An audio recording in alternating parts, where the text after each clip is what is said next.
Kumusta naman yung bagong dating mo dito? Kira. Hindi ka ba nalulungkot? Tanungin natin yung ating anak, mga boss, kasi nga ay kararating na niyan dito kanina. So tinatanong natin siya kung ano yung pakiramdam niya na malalayo siya sa kinagisnan niya, yung kinalakihan niya pa. Siyempre dumating siya doon ay parang 6 o 7 taon yata siya. Doon ka na grade, anong grade ka na punta doon? 6. Grade 6 ka na? So ibig sabihin nasa 8 taon ka na? 10 no? 11. 11? So kulang-kulang ilang taon ka rin na ano doon tumagal? 5? 4. 16 mo na ka? 12, 13, 14, 15, 16. 5 di ay. Oh, 5. 5 years na doon sa ano, siyempre marami na rin siyang kaibigan. At mga tropa, lalo-lalo na barkada. Yan, tsaka yung mga kanyang mga kapatid. Yung mga kanyang lola, lolo.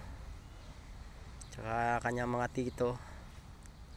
Ngayon dito sa Maynila, dahil ako naman ang mag-ano sa kanya. Kasi habang hindi pa siya dalaga talaga, makakabanding mo lang natin siya. Kasi pag dalaga niyan mga lodi ay hindi na natin yan makabanding kagaya ng mga banding natin ng mga bata pa sila, kasi iba na yung ano niyan.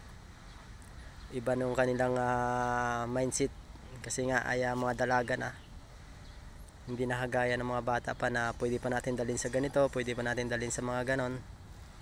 Kaya kayo po ang mga bata pa yung mga anak nyo, ay samantalahin nyo yung panahon na makakabanding nyo sila. Tsaka ganoon din po sa mga anak, samantalahin nyo at mahalin nyo rin yung inyong magulang, dahil hindi natin alam kung hanggang kailan sila itatagal dito sa mundo. Kasi nga ang buhay ngayon ay hindi na pampahabaan o hindi na pampatandaan. Hindi magugulat ka na lang ay bukas makalawa wala na tayo. Kaya hanggat may oras tayo, kaya nating ibigay kung ano man ang kayang ibigay natin sa ating mga magulang o anak, iparanas natin o ipakita na natin sa kanila. Bawat oras kasi mahalaga, mga idol. So yun lang. So sana po ay abangan nyo rin po siya sa kanyang ano. Gagawan ko rin siya ng channel. At tuturuan din natin siya magbablog para matuto siya maging vlog. Mag-vlogger na rin kahit papano. Kasi malaking bagay rin yan.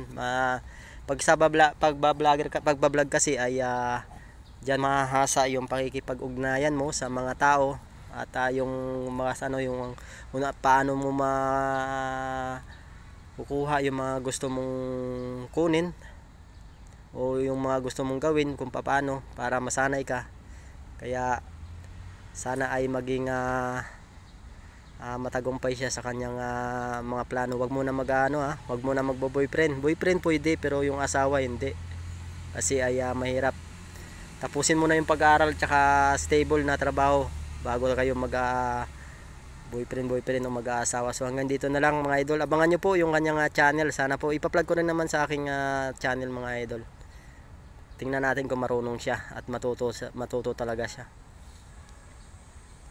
Shout out na lang po sa lahat.